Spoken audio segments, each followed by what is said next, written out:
my sister, now we're living together. Roommates in love. Ooh, we both went low there, Tom. Sorry, I'll go. You want to run that again? No. Just sometimes one of us goes high, other one goes low. We're kind of on the same page already, Tom. We got our fucking maps behind us.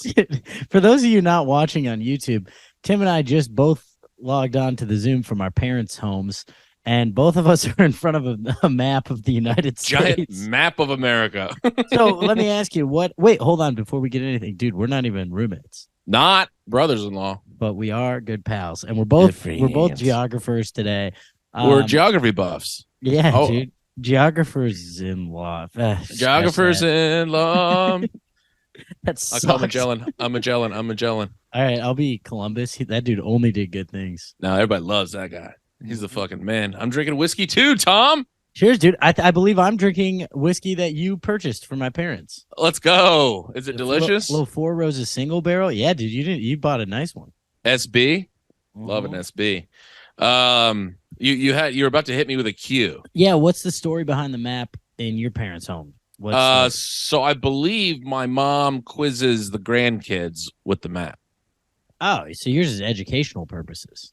Yeah, it's not just like America's sick as hell. Check this out. I think because we got a states right there, and then we got a world map right over there. Oh, okay. And I believe the thought was like, oh, we'll put little pins on everywhere that we've been. But I don't it's see one of those pins. classic things. No, yeah, they're on there. They're just tiny. You can't see them. Kind of defeats the purpose. But I think it's one of those things, when you do stuff like this, where you're like, oh, this will be great. But now it's in the basement, in the room that no one really ever comes to. Yeah, no one's ever we've never down into the basement to see where you've been in Montana. Yeah, we just did.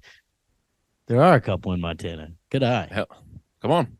I know where you guys have been. I keep a fucking tally on this shit the Schneemans are up to. Oh yeah, have to. Yeah, so I think my mom quizzes the kids on this shit, and they gotta know where they're at. Yeah, I mean, you got to keep them sharp. These kids are idiots these days. These high schools in Louisiana, they only teach you about Louisiana. Yeah, there's no world outside of the bayou. Wait, who's got the joke where he's like, they taught us about it's Bargatze. He's like, they taught us about Tennessee and the states around Tennessee just in case one of them attacked us. Oh man, that guy's good at comedy. You guys, that's our good friend Nate Bargatze. Go check out his stuff. Check out his special after Joe List, though. Yeah. Tom, so you're coming to me live from St. Paul, Minnesota right now? St. Paul, Mini. Yeah, I've been back for 3 days. It is currently blizzarding. Yeah, I know we had to push up the pod time for our dinner resi that we've now decided we're not going to. Of course, of course. Why not? Why not let me get a nap in, Tom? That old fuck doesn't need a nap. We're pod. Yeah, he's a spring chicken. He doesn't need to nap. It does say, I do see a sign behind you that says happy 64th birthday. Was that for you? That cut deep, Tom. You want to know why it cut deep? Because I turned around to see which one it was. I couldn't even see your shitty fucking grin when you said it. So I'd have been like, oh, he's about to hurt me deeply. Yeah. And I turned around, and so I just heard it. I almost said that right before we started recording, and I was like, I'm going to hang on to that. Ooh, nope. Hanging on to that little piece of gold. So I can hurt my good friend's feelings. My mom, I was talking to my mom about the pod, and she was like, you always make fun of Tom for being so young. I was like, Mom, that doesn't exist. I've never once taken it as being made fun of. That's what I was like. No, not at all. Like, you're so fucking young. So young, dude.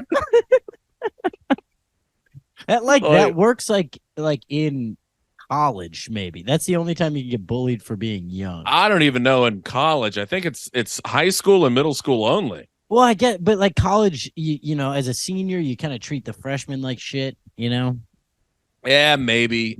Well, no, still, it's because, and even in fucking college, you're like, I wish I grow up. What are you talking about? Yeah. Kind of like, oh, they're having the time of their lives. I think it ends senior year of high school. Yeah, because if you're still playing the I'm older than you game in college, that ain't it. It's really lame. I was like, Mom, me making fun of Tom for being 7 years younger than me is like it's like Tom making fun of me for being like 5 inches taller than he is. It just doesn't make sense. That's funny. We actually haven't started recording yet, so that part won't actually make the pod. That's hilarious. I hate when that happens. Oh, damn, I got cut right there. Yeah, dude, just cut off right before you said that. But we're back up and running. Anyways, me and whoop. Tim are the same height. That's crazy.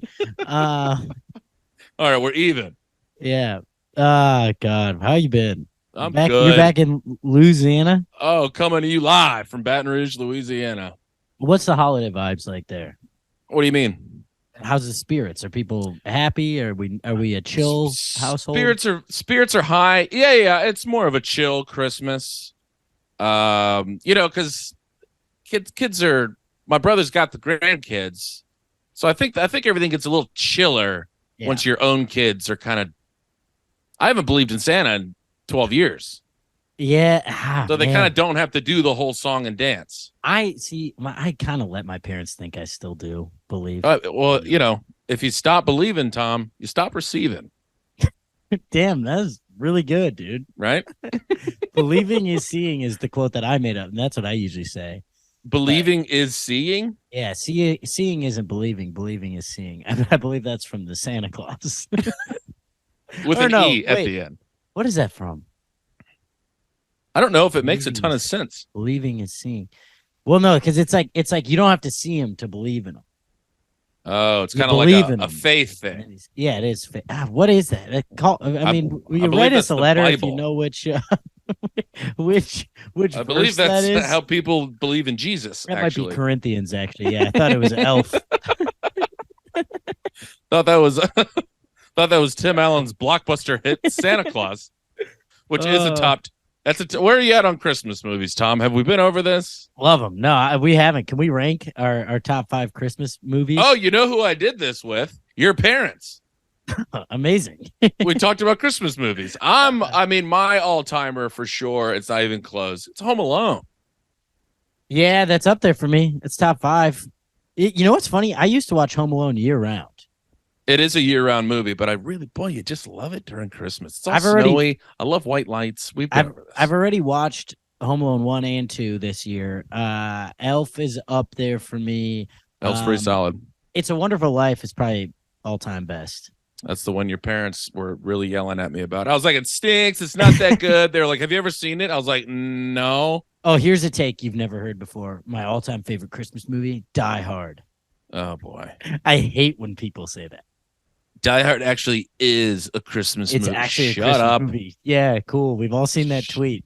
Shut up. It got 237,000 retweets. We all saw it. That's one of my. What? Are y'all what's this thing called? Are y'all getting hit by the vortex bomb? Yeah, what is it called? That's why we canceled our dinner resi. Yeah, I don't know eat risotto in this weather. I don't know what they're calling it. I mean, you can't eat a rizzy during a blizzy. You think I mean? In honor of the blizzy outside, we have a delicious rizzy on the menu. Hi, I'll have the blizotto, please.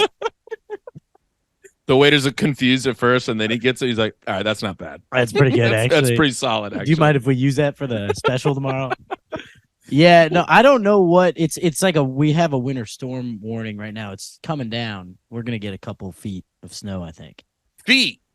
Yeah, I did just make that up. I have no idea how much we're supposed to get, but it could be feet for sure. I was like, Tomas, that is that's quite a bit of snow. It's gonna snow through the night here. I'm looking at the forecast. It's currently 0 degrees where I am. Dang, ring ding ding a ding dang. That stinks. Yeah. I mean, people are kind of freaking out in Louisiana because it's going to get down to 30. Oh, my God. It is, quote, life-threatening conditions here in Louisiana. See, how does that make sense? Because for us, it took until it got to 0, and now it says it's life-threatening conditions. I just think it's funny that, it's 0 degrees, and y'all are like, I guess we'll cancel dinner plans. And it's 30 degrees here, and people are like, we're going to die! Yeah. Dude, toss a jacket on. You'll be fine. Like a light coat. Yeah, and you'll be all right. And maybe just don't go camping outside. Maybe stay indoors. Yeah. Winter camping, never done it, but seems cool. Seems pointless. Seems like you don't need to. You could just wait till the summer. I think that's called mountain climbing. Well, winter camping is a thing, I believe. Is it? Why on earth? I don't know. I don't really know, but I know some people that have done it. And But I mean, like when people are like climbing Everest, they're like camping out. They got a little Right. campsite action going on. yeah, they gotta set up a tent. A tent, Yeah. fucking sleep in that shit. Boy, I've been saying this one line all day. If anyone listening likes the movie The Holiday, that's up there, by the way. Great Christmas. Oh, kind of an unsung hero. I would say that movie really slaps. It rules. I just watched it yesterday. My favorite part of the movie is, the guy has the two daughters, and one of them is like 30 times as British as everyone else in the family. This is the Jack Black movie, correct? Yes, Jack Black. Yeah. Jude Law is an absolute piece in it. He's a real piece, yeah. He's so hot. Him and Cameron Diaz. I mean, I would watch that all day. So here's an interesting thing about my good friend Jude Law. He's a receding hairline piece. Yeah, he is. Because it's like hardcore going away, but even so, you're like, this guy is somehow killing it. I don't know what to make of this. Bringing it. I mean, that's how you know everything's kind of lining up for you. Yeah, he can. Yeah, well, he's a cute kid, and he's got a great British accent. But then his daughter, the youngest daughter, she's got this accent where he's like, "Hello," and then she comes up and she's like, "You don't like tents." It's like one of the first lines she says. It's like, I don't know why I let you live with your mother all the summers. You sound like an idiot. No, the mom's dead. Oh, I should probably rewatch that movie. You should. It's really great. I cried a little bit. Oh, that's why they're doing the swap. That's where the love happens. Yeah. Well, yeah, Cameron Diaz and Kate Winslet. No, there's no way she was opposite Jack Black in a love story, right? I Jack think Black was like, bingo. It is Kate Winslet. Man, good for you, Jack Black. I know that was clearly Jack Black was in his prime because that's bad casting. That's bad casting. Because I mean, it's 3 stone cold pieces in Jack Black. Yeah, dude, and like a chubby young Jack Black. Yeah, he like wasn't kind of bringing it. He was just fatting around. He is funny as shit in that movie, though. Oh, he's very good in it. And dude, Dustin Hoffman has a little cameo. It's a great movie. I got to rewatch. I just remember at one point they were like in a bookstore or a movie store. Blockbuster, yeah, a Blockbuster. Damn, R.I.P. And Jack Black's doing the whole "Ready, dude." Yes. Yeah. I remember thinking like, well, he's being pretty charming here. This is good stuff. It made me realize that Andy from The Office is just absolutely ripping off Jack Black. 100%. That's like his whole shtick. Is ready, do. Yeah, and Jack Black in that movie and in School of Rock does that. And Jack Black made his career off of that shit. Tenacious D, he does that shit all the time. Yeah. That's actually a great point. Andy is just fully ripping off our good friend Jack Black. I know, and Black does not get enough credit for it. Check out Tenacious D. Good band, funny songs, dude, good friends. Our boy Tom McGovern, who put together the Roommates-in-Law theme song. I sang it and wrote it, and he just made it seem actually good. He is. Well, don't forget my contribution. You sent it to me, and I went, "That's pretty good." He said, "I'm on board with that. I would like it if it was better." And you're like, "Well, that's all we got." And I was like, "All right, let's do it." All right, let's do it. Yeah, he's him and his band are opening for Tenacious D on New Year's. No way. Yeah, so in a way, Roommates-in-Law is kind of opening for Tenacious D. We kind of sponsored the whole concert. Well, because we kind of gave them the platform to blow up because everyone's like, who sings that song? Who sings that song? Yeah, or at least who mixed that song? Who mixed and mastered that song? Wait, where are they playing? That kind of slaps. I think Vegas. Let's go. Yeah, if you're in and Vegas, he's doing like what's interesting is like Tenacious D. They do funny songs because you know how comedians they'll want like kind of somebody opposite, but I guess they're still doing comedy. But they'll want somebody pretty opposite. So they're like, all right, here's some white guys doing funny songs. Yeah, it is. It is more. And here we're gonna do some more. But they're like pretty funny songs. They're more like pop. They're like poppy.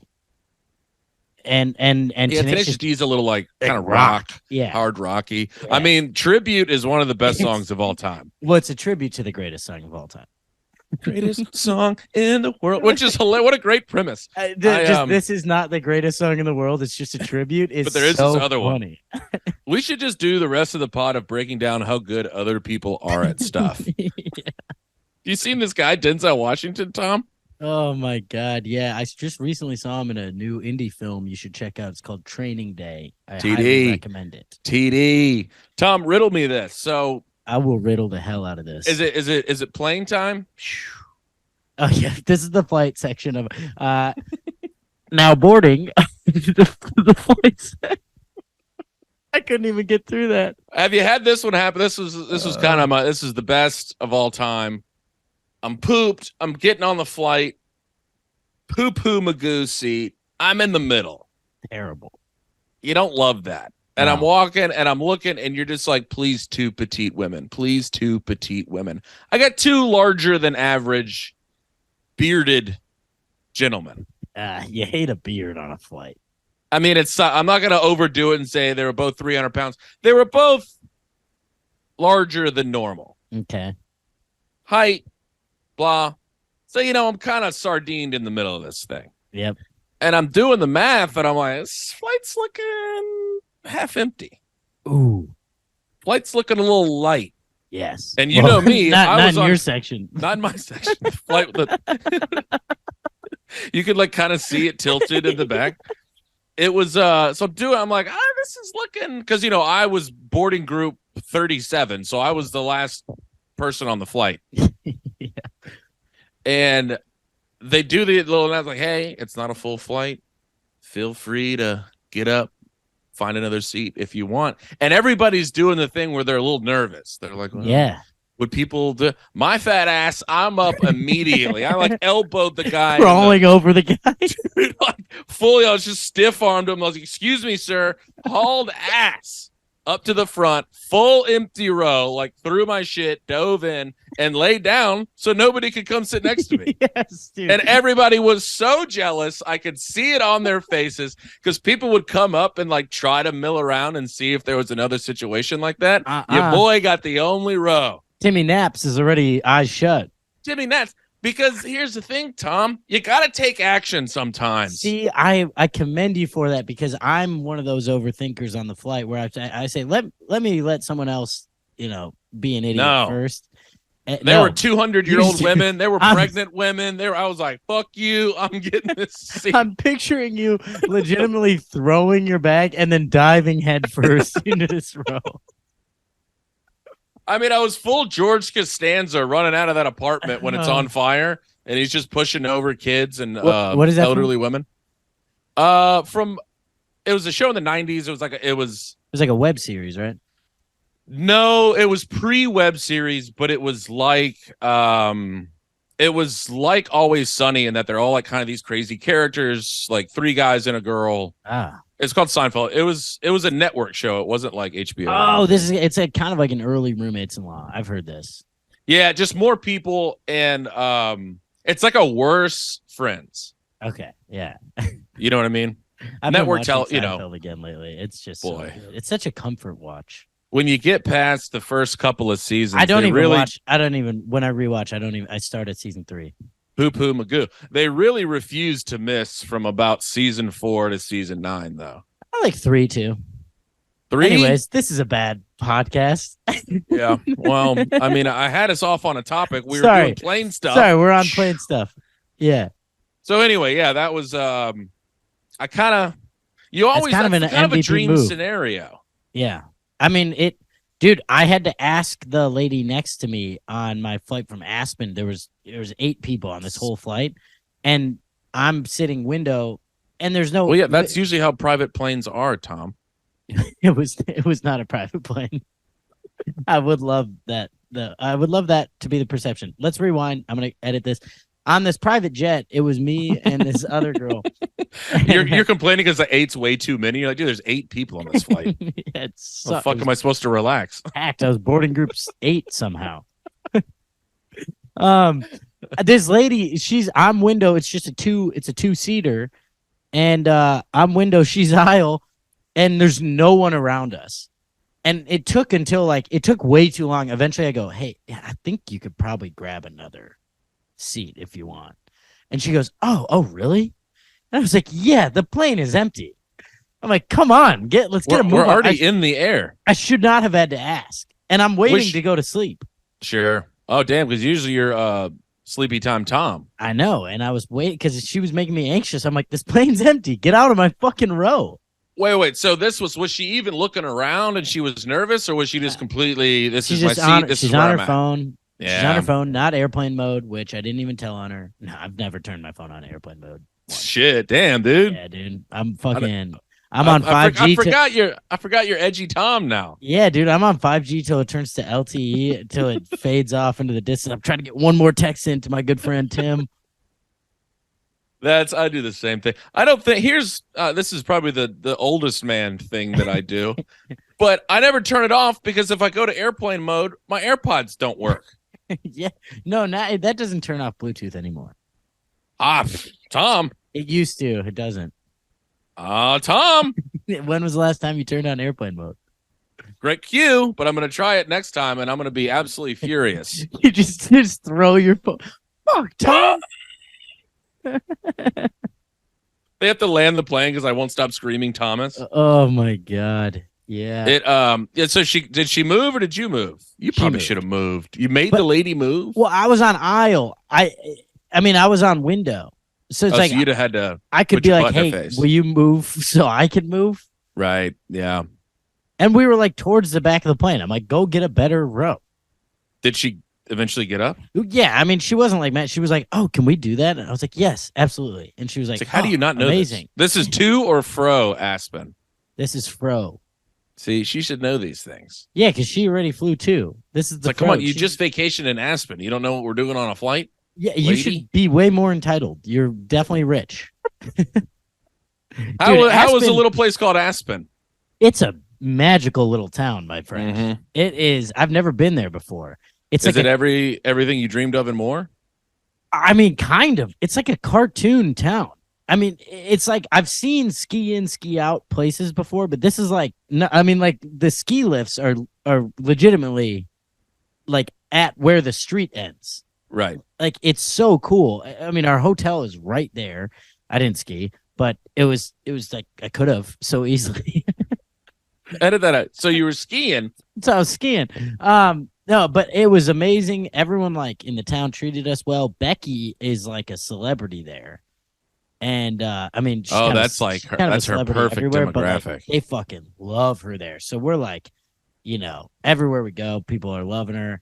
And we played the Wheeler Opera House. This place was it reminded me of how Mulaney opens that one special where he's like, "This theater is so much nicer than what I'm about to do." What I'm about to say. That's all I could think of. Is like, I mean, it's like it looks like who else plays that venue? They get a decent mix, but it should only be like the Nutcracker. Mm-hmm. Like it's so beautiful and nice, and the staff is amazing, and we're in there like people are about to throw White Claws to the stage. Yeah. Like there's 8 women that just brought a suitcase worth of panties to throw. I mean, it was insane, and it was so fun. And finally, I'm learning how to open for these crowds. And it was a really great time. I had. Did you get the pedophile riff going? I couldn't shoehorn that one in there. I tried doing crowd work in a theater. Just like, does anyone want to admit to being a pedophile or what? You're like, no, not you. You in the 38th row back. Are you a pedophile? Like, great. This is fun. Okay, so it was great. You went out, beautiful theater. How many people were we looking at? I think it was like 500. 500. Ooh, that's like a nice tight. It's kind of tight, dude. It was like that's fun, and it was packed in, and it felt really close, but it was beautiful. And seats are going up. Yeah, nice balcony. So seats are going straight back and up, and like it wasn't a big wide thing. It was pretty focused. Kind of right on you. Yeah, the balcony felt close. It was juicy. Yeah, like, that's fun. I mean, that's a place where I'm like, okay, that's a place you film a special for sure. That's a special, yeah. It was I will say I did try to shoehorn a callback in that I absolutely flopped that I would have loved to have some friends see. Cause this dude, actually, this is worth probably telling. It's so embarrassing how bad but you'll be able to see where my brain was. This guy in the second row couldn't figure out their seating situation. 2 people were in the wrong row.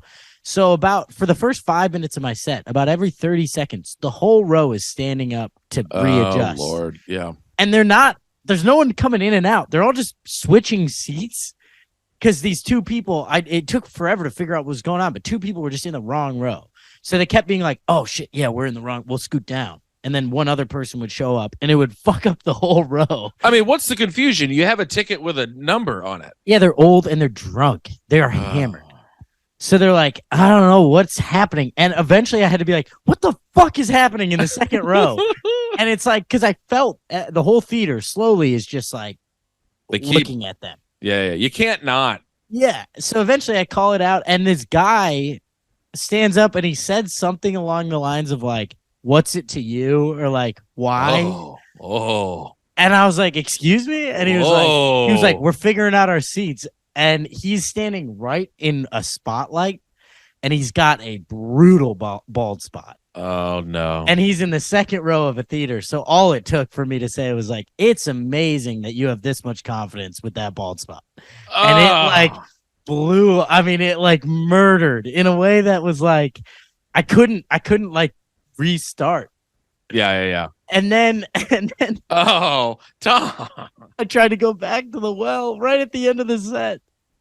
And they're like, oh, okay, so this is you being a dickhead now. Yeah, so then I have a very good set, and I'm like kind of killing, ready to wrap it up, start the show, and the second row gets a tiny bit chatty again, but not enough. But enough for me and enough for your brain to go get some more juice. Why not go get another little scoop of juice? Go refill the cup, Tom. Help yourself. Well, so it was enough for me to just say, Jesus Christ, the second row is back at their old antics. And like that gets a little thing because people are like, oh yeah, we remember that. Oh yeah, that's right. And then there's a new lady sitting next to Baldy and she's wearing a visor. And my brain went to like, I wish he was wearing the visor, but also it would have to have a top on it. Oh man. We're already in a lot of trouble here. So I jumped from like A to J pretty quick. Where I was basically are saying, I wish you were wearing a hat. Yeah. Wish you had like a visor with like the rest of it on top because he's bald. Dude, that's almost word for word what I said. Sucks. It sucked so bad. Like it flopped so hard. I was like, oh, that kind of sucked, huh? Yeah. Wait, why? What was the actual riff? I literally said something along the lines of she said something back when I said like the second row is I said second row is back at their old antics, and she said go Bills. And I was like Buffalo? Okay. And she's like, yeah. I'm like, we're in Aspen. What are you talking about? And she's like, go Bills. And I was like, shut up, visor lady. And that kind of got like a little thing. And then I was like, I wish that visor was a hat. And I wish your boyfriend was wearing it. Because then, and it just. Oof. Oh, man. It was so bad. And I realized as I started it that I was like, shit, I know what the thought is, but I have no idea how to get there. Don't know how to communicate that. All you're really trying to say is though, hey, he's bald. Remember? Hey, yeah. Remember how I kind of called him out for being bald earlier, and you guys loved that. What if I tried it again? Hey, lady with the visor on, it should be a hat, and it should be on the guy next to. Oh, you don't know next to you because a visor you could still see the bald spot. Tom. After a good set. I love it. I love getting greedy on a good set. And then I had to go back into the closer. And it was like, all right, forget I just did that. Okay, so anyways. And then did the closer work or were they like no, it was a hot enough crowd. It didn't tank the set. But afterwards her assistant, Becky's assistant was like, what happened at the end with that visor thing? And I was like, shut up. I got greedy. It's a classic. I got greedy. Yeah, it was so very, funny. very fun. Very fun. Yeah. Okay, so we'll chalk Aspen up to a success, though. A huge win. I wish I could have stayed. I mean, it was beautiful. Love that. Great. We went. Oh, dude, here's a fun little story about being broke. Well, sorry. Then you got to talk because I'm fucking talking a lot. But yeah, it's just talk, and I'm like, ooh, it's almost my turn. It's almost my turn. So it's a very expensive town. We go out. I'm so poor now, and we go out to this place called like the Caribou Club. It's like a members only thing. There's just no chance that place is cheap. And yeah, and Becky's paying for everything the whole weekend. The whole reason we get into this club is because of her. We show up. She's like, "Who are you guys?" And they were snooty at the front door. Mm-hmm. They were like, because we are dressed not nearly as nice as everyone else. Everyone's wearing like dresses and suits.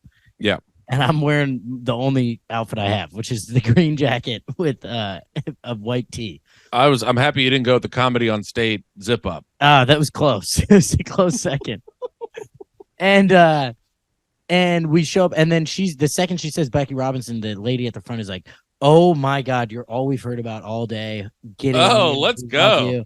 So, and then Becky's buying everything, but I was getting another drink, and for me and her assistant and a couple other people, and she's not around, and I'm like, I'm just gonna get this round. It's fine. Sure. I get 5 tequila shots and two beers. And it was, and I put the card down, and then everyone walks away. They're all like, "Oh, thanks, dude." And I'm like, "No problem." He brings it back. It's $170. Oh, And I was like, "What?" Tom, I just felt myself get hot, dude. I was so mad. And then you got a tip. Oh yeah, had to tip. But then it's like that's hard to decide what to tip because it's not a typical 20%er. No, because I usually at a bar usually tip $1 or $2 per drink. Yeah, per drink. So, but that looks really shitty. 5 on 170 feels a little goofy. Exactly, dude. I sat there looking at it for like 45 seconds. And I was like, I have They're no kind of idea nudging each other like he's never seen a bill like that. Yeah, nope. He never bought 5 shots for. I mean, what are they dumping in there? I noticed. Yeah, when they put the tequila back on the shot on the shelf, $14.92 or whatever. Well, I was like, I've never seen that bottle before, which kind of freaked me out. That's not what you want at an Aspen. And it was like a big shape, you know. Yeah, I was like, uh-oh. Yeah, they didn't hit the well button on you. Nope. It was it was rough, but other than I was that, gonna guess $90. No, yeah, it was like 170. Oh my God. I don't even really know what the math is there. I think they were like legitimately $30 shots and $15 beers. That's so heartbreaking. It was devastating. Because you can't hit up Becky and be like, "Hey, so like kind of got around when you went to the bathroom. So if you could just tack on another 170 onto whatever it is that you're paying me. Hey, thanks for bringing me to Aspen, by the way." Holy Lord in heaven. Yeah, that's heartbreaking stuff, Tom. Yeah, that was a tough one. But other than that, pretty great. Great Good time. weekend. I love Aspen. We got to go sometime. We got to hit the motherfucking slopes. We could play the Wheeler Opera House. We could sell that out. People love our kind of humor. Mm-hmm. So I had a bit of I was in, I don't know, I guess kind of a similar. I was in Bolingbrook. Oh, that's nice this time of year too. Did not get to ski. I did. You were working though. I was working. I would have. I mean, I went and hung out at like the bar, like you know, like you kind of ski chateau. down, bars, finish the slopes. Yeah, chateau. Went and hit that. Chalet. Which was nice. That's what I mean, I'm it was thinking okay. It was okay. Beers weren't as expensive as that. Bolingbrook's actually, they're also kind of a snooty town. I was trying to get into Buffalo Wild Wings, and they were like, "Who the fuck?"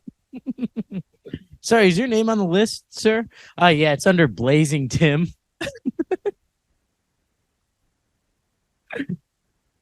Oh God. Okay, so here we go, Tom. Here's a real Bolingbrook really is that kind of town. It's all chains. 100% all chains. Yeah. It's do you want to hit? It's TGI Fridays. Yep. If you really want to class it up, Tom, maybe put on a blazer. Go to Carrabba's. Carrabba's. Whoa! I thought you were gonna say the OG, the Olive Garden. Maybe go to Carrabba's, Tom. So here's a real. This is an emotional roller coaster for your boy here. Okay. So get to the club. Bring our good friend Dale Schmitz. He's hitting the feature button. Hell yeah, D. Schmitz. Get to the club. We walk in. There's the owner of the club. I've only had a good history with this guy. having fun. He walks in and goes, hey, so no green room tonight. Sorry, I can't get you the green room. Like he has to reserve it in his own club. We forgot to book it out. Damn, forgot to hook up the green room for you. I'm like, but it's your green. And he's like, yeah, it's just too much stuff in there. Also, your stuff. It's like, hey, but you booked me 8 months ago. You knew I was going to be here. It's not like that morning. He was like, oh, no, I left all my papers in the green room. Oh, well, fuck Tim Smith. He doesn't need one. It's a Friday. You have shows every Friday. You own a comedy club. Yeah. People typically. So he's like, so y'all can just like kind of chill over in that corner. Oh, and thank I'm you like, so much. Oh, damn. Okay. That corner. Right by the bathrooms? Hell yeah. Sick, man. That doesn't like demystify the show at all. When someone's going in to get a last minute shit in there and they have to like, hey, excuse me, guy headlining the show, I have to poop really bad. Will you please hold the door open for me next time? So I'm like, whatever. He goes, but don't worry, you can get it tomorrow. Blah blah blah. I'm like, that's fine. I don't really give a shit. And they're like, but here's your waiter. He'll be taking care of you all night. Like, perfect. So we're over there dicking around. The guy brings us a couple of beers. We're having a fun time. I don't really care. Show's fun. Up there riffing and raffing, bippity bopping. Get off stage that night. Walk over to just, hey, thanks, man. He's like, hey, so for tomorrow night, no crowd work. How much crowd work did you do? I mean, no more than I ever do. But was it killing? It was killing. That's why. I'm cooking. Yeah, I'm just boom, boom. Every line is hitting. Yeah. And if it didn't, then I had a line after that addressing the bad line. Boom. 10 out of 10 crowd work interaction. I mean, oh, brother, if you don't think I used that line, you got another thing coming. I'm just like looking for a place to interject that line. So I actually really could have used it after that visor situation. How dare you? So he's like, yeah, no crowd work. And I'm like, what? And he's like, yeah, it's just, Saturday nights, they're just too crazy. I mean, I've been talking to other people, like people are just getting too crazy on Saturday nights. So, material only. And he goes, and honestly, I don't pay you for crowd work. I pay you for material. Boo. I mean, Tom. Stinky. Oh, so man, that's Daryl, hard to stand there with a straight face. Daryl's like grabbing me by the arm because I'm like starting to malfunction. I'm so close to just teeing off on this guy. Yeah. But I'm like, totally understand. Yeah. Not going to do a lick of crowd work tomorrow. Everyone says no crowd work on Saturdays. Everybody knows that. Yeah. I mean, of course, that's the standard. So I'm fuming. We go to Lincoln Lodge. I'm talking shit all night to everybody I find. Hey, have you heard of this fucking guy? Wait till you hear what he said to me. And they're all getting steamed up too. And I'm like, this piece of shit. We're never working at that club again. I mean, it was like a full. I was like Trump on Twitter. I'm ready to like incite a riot in Bolingbrook. And go to sleep, wake up the next day. It's all I'm thinking about. I got all these lines planned for when I get there, and he tries to tell me no crowd work again. You got a couple pre-written. Oh, I got a couple of heaters I'm ready to hit him with. I mean, I'm piddling around the idea of, you know what? I'm going to do crowd work the whole show, and it's going to be terrible. I'm not even going to do good crowd work. I'm going to bomb for 45 minutes out of spite. I have all of this shit in my head. I'm in the shower all day just talking to myself and going crazy. So we're heading out there, and I'm all heated up. I got my heaters in the back pocket. I mean, guns are loaded, Tom. Right when we walk in, he comes up. He goes, "Man, I couldn't even sleep last night. I can't believe I said that to you. Do any crowd work you want to do." Wow, that's some growth. That rules. Self-awareness, Thomas. Did you kiss him on the lips? I gave him the biggest, fattest hug. I was like, dude, you have no clue how close I was to strapping C4 to my chest and walking in here. I was trying to find an air marshal to blow your head off. I was like, your whole audience was going to see my dick and balls tonight. If you didn't. God, just cuts to you on stage with your balls out. Just, how's this for crowd work? How's this for crowd work? I do all material, but my balls are out of my pants the entire time. You didn't say anything about my dick and balls. Ding, ding, ding. Get a free hot dog. So he immediately apologizes. That rules. Immediately. And I'm like, you know what? Everybody has everybody's behaved in a way that they don't love, but very few people apologize, Tom. Yeah, that's true. So then I had to message everybody I was talking shit to the night before. And I was like, hey, I got to take it all back. He's the man. I can't believe. A really good guy. I mean, it was, and then the shows went great. Still no green room.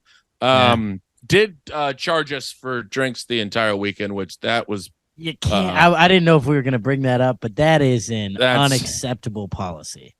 It's insanity. He flew. I mean, he didn't even fly in, but I mean, you're in from New York to headline the club, and he's like, "Thank you so much. That'll be $38." Hey, thanks, man. Also, here's your tab.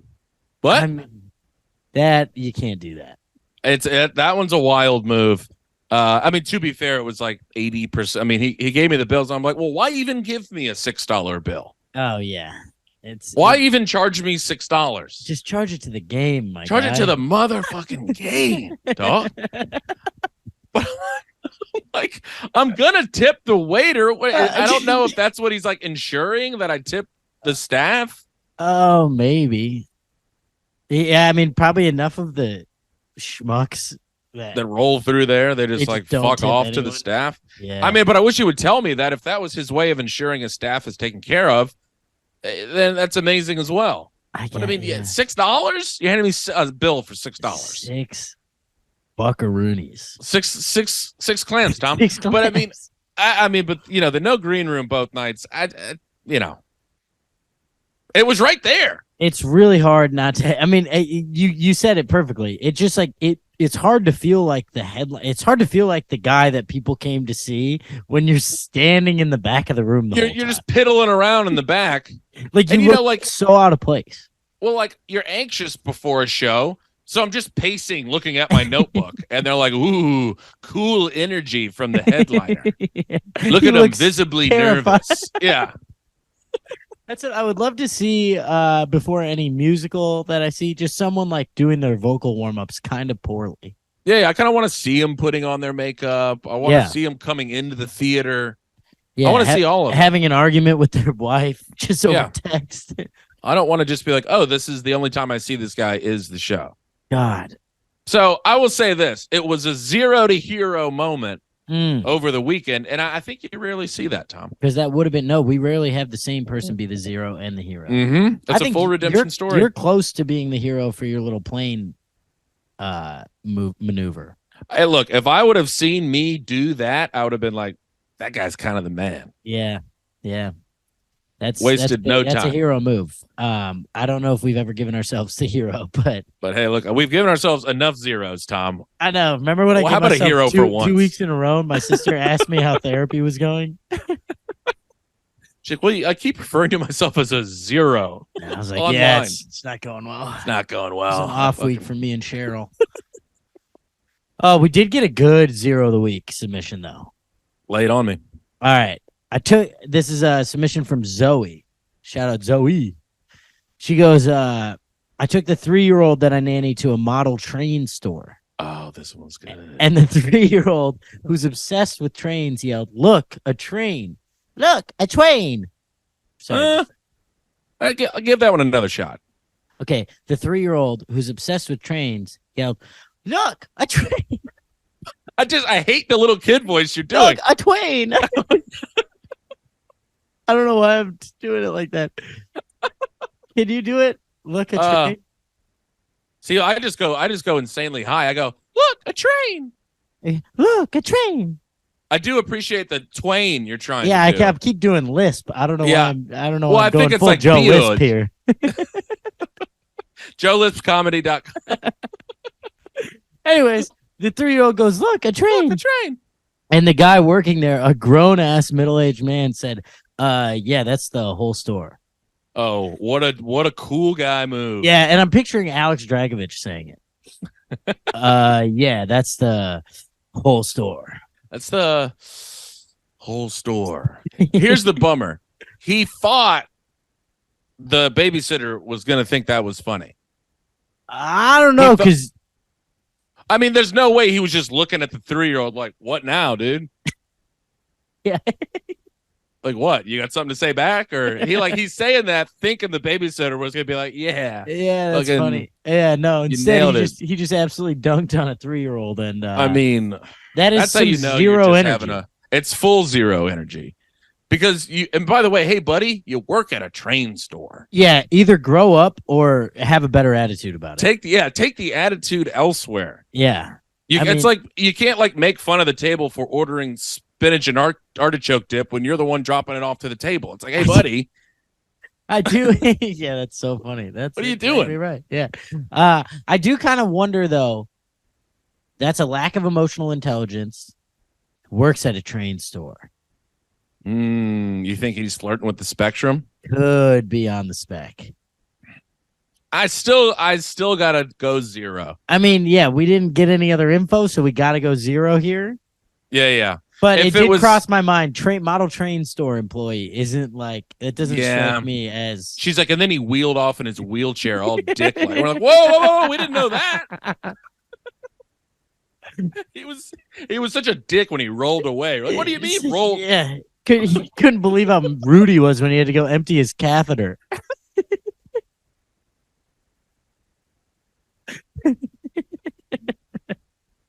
Yeah, I mean, look, how do you say that? All things equal. What?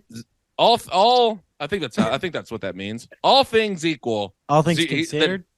I don't know. No, surface level.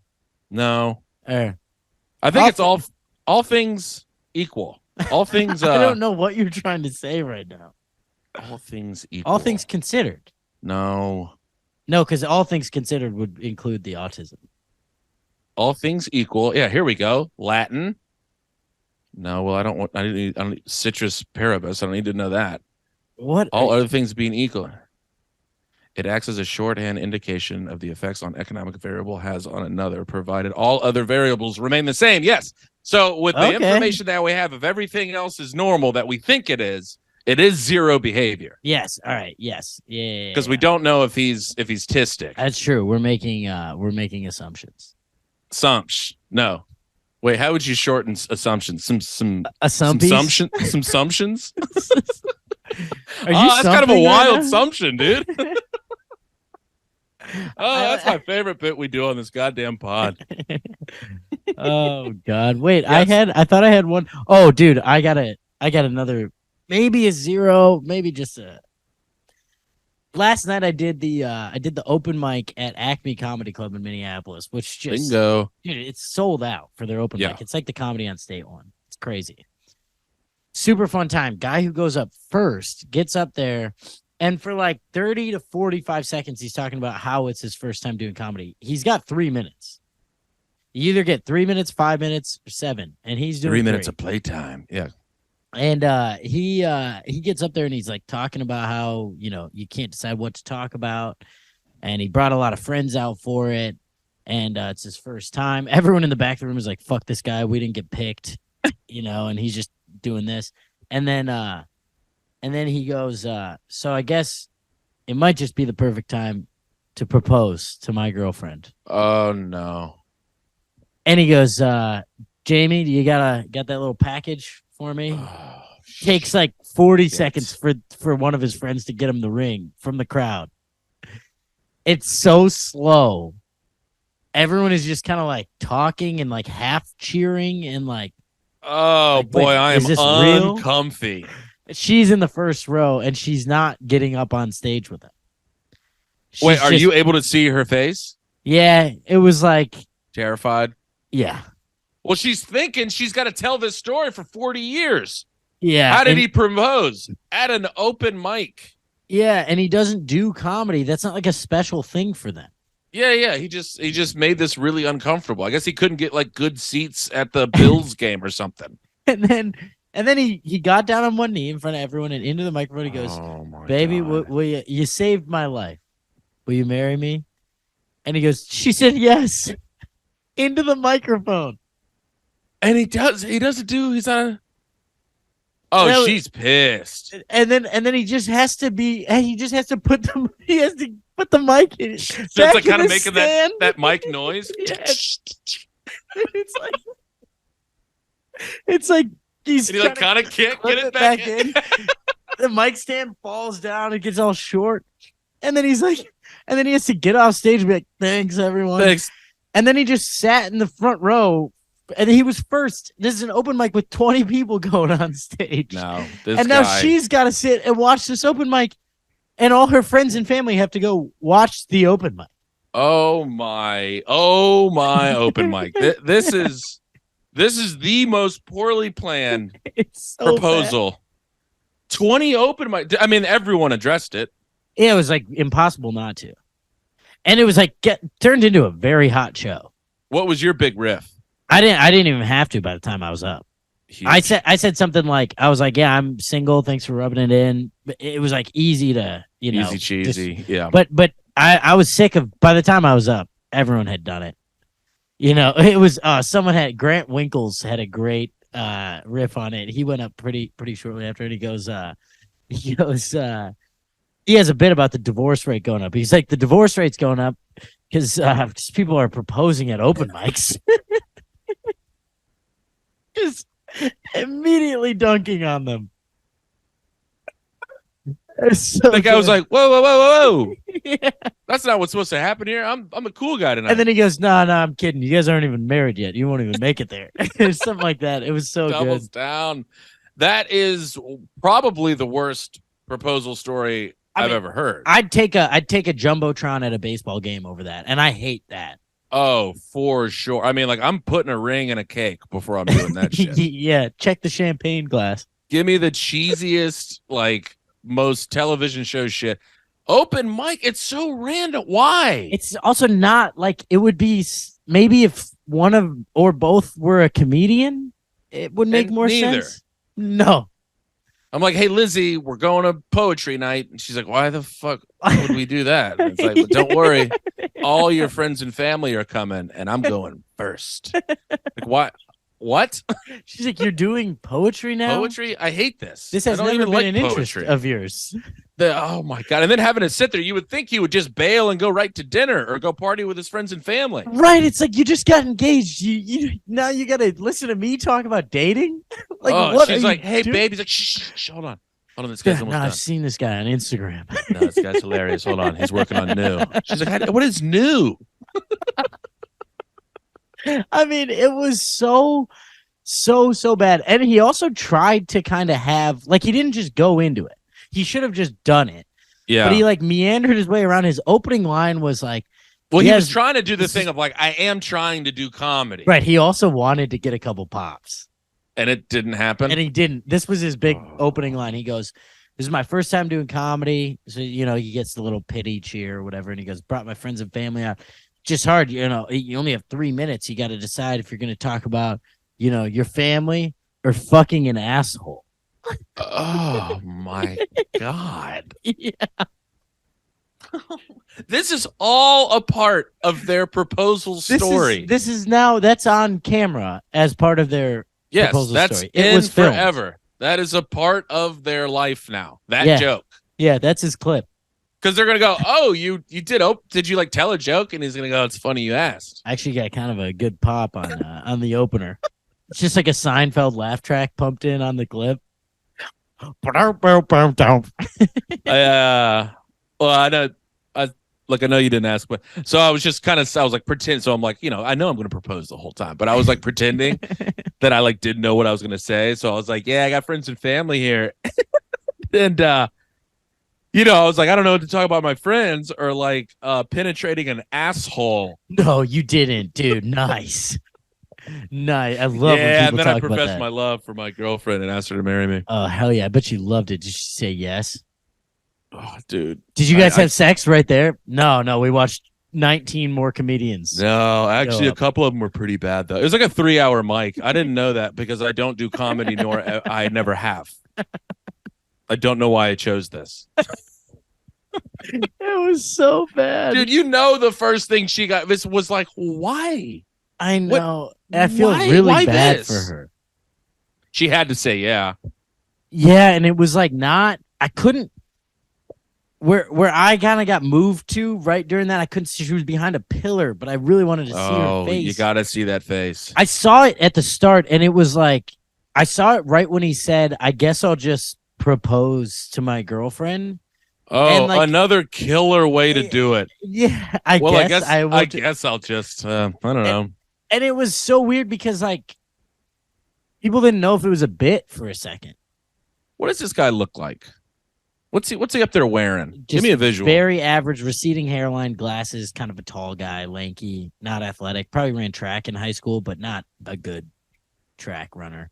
Like cross country. Do his clothes fit? Not quite.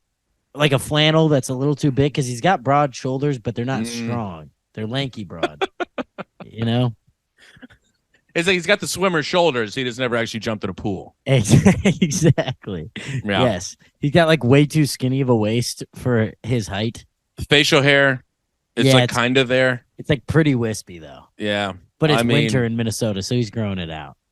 This guy. He was wearing a beanie earlier too, because his hair was a little fucked. Oh, good. So he looked like shit. Yeah. And then he hit us with the fucking an asshole bit. Dude, the fucking an asshole line. I was already like, oh, this guy sucks.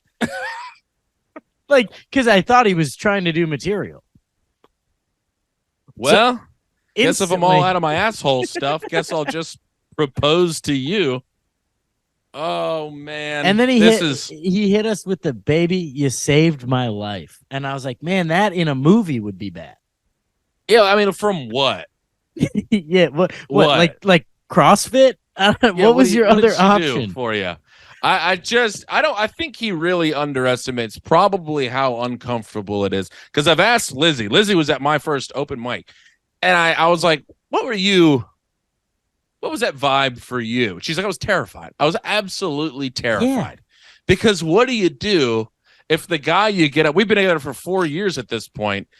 If your guy's like, hey, I kind of want to be like creative in a pretty vulnerable way, and you get up and you just suck ass. She was like, I didn't know what to do if you were unforgivable. So that was the mindset that his girlfriend was in to start. Oh shit, he's bombing. He's not good at this. Oh, he's so bad at this. This is so embarrassing. Really this is so embarrassing. He has so many of our friends and family here. Why did he invite so many of our friends and family? And you know what's heartbreaking is she goes, well, it certainly can't get worse. And then he said, hey, babe. You saved my life. You saved my life. Will you marry me? I'm going to ruin yours. And then it was like such a weird pause. And he's like, she said yes. And I was like, oh, no. Well, I mean, like you saw her on stage. What was the body language? Was she? No, never was saw she her just on trying stage. to get out of there? She didn't. You never saw her. He didn't pull her up on stage. That was the other part. He flopped. She's in the front row. He's on a knee 8 feet away from her. What, did she come get the ring? No. Did he just toss the ring at her? He brought it to her. He put the mic back in the stand and then brought it to her. Oh, my fucking God. He's like, babe, catch. I love you so much, babe. Pumped it at her. This guy, this is one of the worst. I've never heard of something so poorly executed in my life. It was really bad. There was one comic in the back room just goes, boo, this sucks. It was so funny, dude. That's one of those scenarios where you're like if it was good, you'd be like, man, nobody can follow that. But after you're like, oh, I'm probably going to have a heater after this. Oh, the next guy, all he had to say was like, hey, what the fuck was that? Yeah, and it just boom, just explodes. You could have just, I mean, that's just 3 minutes of riffing and then you get off. It was really, if I wasn't trying to impress the club, it was really hard not to just talk about that. There's no way, because I know a girl that did this. She said yes in the moment because they were photographers, they were family, said no the next day. That might be, we might get a return on the 100%. There's no way she stays with that situation. This might be a blue Christmas for our boy here. Oh, well, he deserves it, Tom. You're not allowed to have that kind of behavior out in public and get away with it. Yeah, no, he's, I think is that our 0 or are we giving it to Train? I gotta go this guy. Yeah, this guy might take the cake. I gotta go this guy. Sorry, Zoe, the Train guy was a good submission. Zoe, we love you. You can still get that a free guy. hot Absolutely dog. Sucks. Free hot dog is definitely coming your way. Yeah, if it's patreon.com/fucking an asshole. Family or asshole. God, God! I also love that. That was his like. That's his that was understanding. That's his sorry, understanding of comedy. Right. It's I take him this way, but then wait a second. I'm going to say something horrible right after it. Well, if he would have said, so anyway, I work with kids, I'd have called in a bomb threat, Tom. He's like, or I could propose to my girlfriend. But wait, this is a CVS. He proposes to the girlfriend, and the girl goes, sir, this is a CVS. And I'm actually a pharmacist. And then he somehow tries to keep riffing. It doesn't make sense. And he's like, oh, okay, mom. Yeah, thanks for coming. Anyways, you should wear a hat, not a visor, because you got a bald spot. Because you're bald. Anyway, you guys ready for Becky? Oh yeah, that's Zoe. I'm so sorry. We appreciate the submission so much, but open mic proposal. Open mic. I mean, get a guestie on a real show. Get a guest, but like, no, you're gonna ruin the show. Yeah. Hey, why don't you save your love for the confines of your own home? How about you do a private thing in private? Propose somewhere that means something to either of you. I mean, have an intimate moment alone for once. Everyone's just trying to get a viral moment, He got that clip. Have a moment with your loved one alone. Oh, God. Oh, I'm just angry at this, Tom. Yeah. I'm angry at this man. Yeah, you did a lot better when you proposed 4.5 years ago. When is your wedding, by the way? That's it for us tonight, guys. Thanks so much. Where are you gonna be, Tom? We're scoping out venues when we're in New Orleans. Yes, we're gonna look at it. We're gonna look around at a couple of different little spots. When should I fly down there just to give my 2 cents? Well, so we get there on the 27th. So I mean, you could just fly in that night. Yeah. Okay. Cool. You just have a couple spots lined up. Yeah, I mean, you can get there that night or early on the 28th because, I mean, I don't want to, keep you too long. I just want to, take you to the venue, show you what we got, and then let you get out of there. So I'm going to just get into a venue. I'll stand on stage, kind of, holding the microphone for a second. I'm like, yeah, I could riff in here. Sure. Yeah, I could riff. I could do 8 in here. You're like, that's not what we're doing. I'm like, no, for sure. We could do a corner stage. No, it'd be great. I mean, the audience could be over this way, bars over there. No, this could absolutely work for a show. Wait, actually, Tom, this has actually been a big ruse. We're trying to figure out venues. Wait, we're not doing a fucking. Are we not doing? We're not doing a fucking show here, dude. Roommates-in-law live pod. I thought, it's your wedding. We could do both. That's fine. Yeah, I just bring her up. I'm halfway through riffing. I'm like, yeah, I guess you do. I do. I don't know. So, anyways, that'd be the only thing worse than what this man did at Acme Comedy Club. Would be very similar. God. So yeah, we're going to New Orleans. We got a couple of nights there. We're gonna, bip bop at a boo, eat some good food, look around, see some friends. All the roommates-in-law listeners, you guys are all invited to the wedding.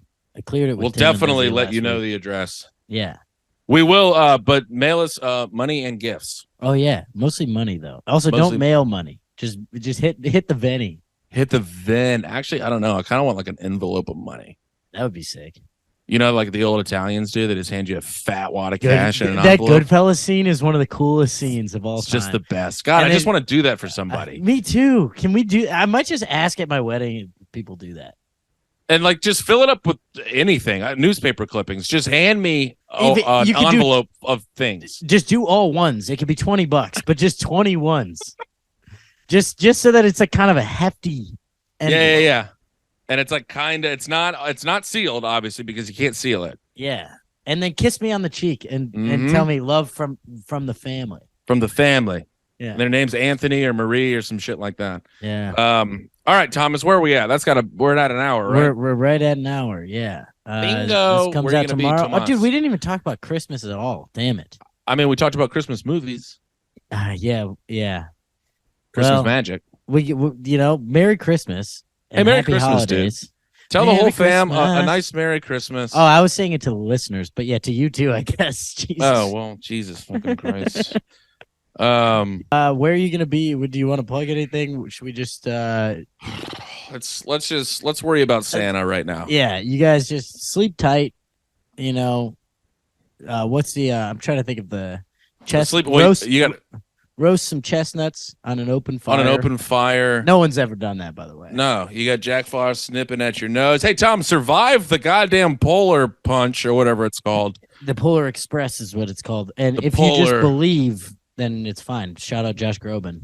Shout out. Oh, that's a good Christmas movie, by the way. Polar Express is solid. Yep. I cry a lot at that movie. I mean, I'm just Tom in Hanks. general. Why? What is it with Tom Hanks's voice? He's just a very genuine, likable guy. Mm-hmm.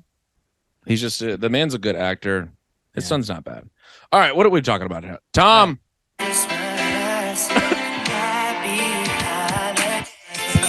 This is the best Christmas song. There we go. I'm God, I love dancing. that song. I'll dance to that later. All All right, Thomas. Love See you, you brother. later, Timothy. Bye. He married my sister, now we're living together.